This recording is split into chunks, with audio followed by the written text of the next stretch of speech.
ما أشهدتهم خلق السماوات والأرض ولا خلق أنفسهم وما كنت متخذ المضلين عضدا ويوم يقول نادوا شركائي الذين زعمتم فدعوهم فلم يستجيبوا لهم وجعلنا بينهم موبقا ورأى المجرمون النار فظنوا أنهم مواقعوها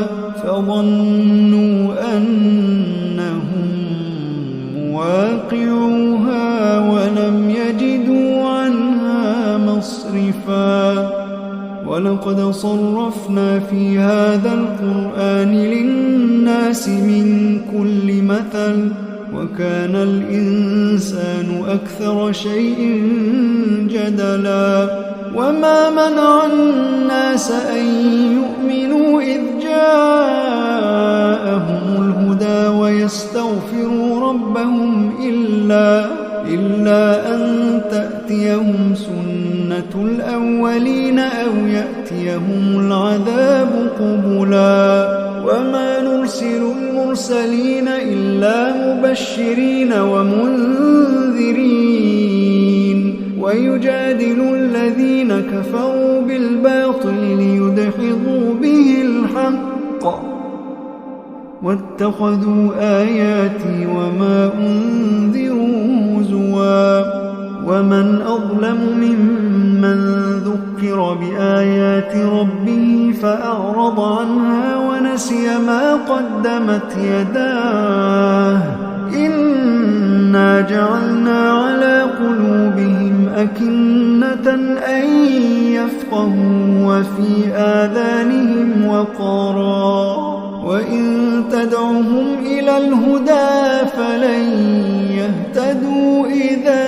أبدا وربك الغفور ذو الرحمة لو يؤاخذهم بما كسبوا لعجل لهم العذاب بل لهم موعد لن يجدوا من دونه موئلا وتلك القرى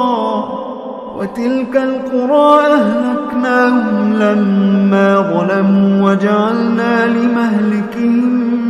موعدا وإذ قال موسى لفتاه لا أبرح حتى أبلغ مجمع البحرين أو أمضي حقبا فلما بلغا مجمع بينهما نسيا حوتهما فاتخذ سبيله في البحر سربا فلما جاوزا قال لفتاه آتنا غداءنا لقد لقينا من سفرنا هذا نصبا قال أرأيت إذ أوينا إلى الصخرة فإني نسيت الحوت وما أنسانيه إلا الشيطان أن أذكره واتخذ سبيله في البحر عجبا قال ذلك ما كنا نبغي فارتدا على آثارهما قصصا فوجدا عبدا من عبادنا آتيناه رحمة من عندنا وعلمناه من لدنا علما قال له موسى هل أتبعك على أن تعلمني مما علمت رشدا قال إنك لن تستطيع معي صبرا وكيف تصبر على ما لم تحط به خبرا قال ستجدني إن شاء الله صابرا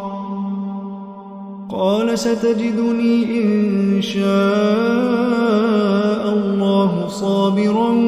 ولا أعصي لك أمرا. قال فإن اتبعتني فلا تسألني عن شيء حتى أحدث لك منه ذكرا. فانطلقا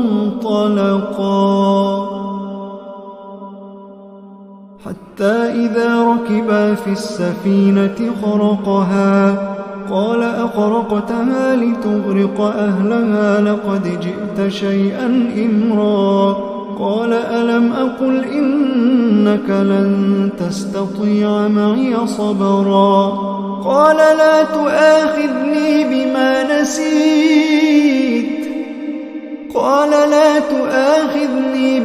نسيت ولا ترهقني من أمري عسرا. فانطلقا حتى إذا لقيا غلاما فقتله قال أقتلت نفسا زكية بغير نفس لقد جئت شيئا نكرا.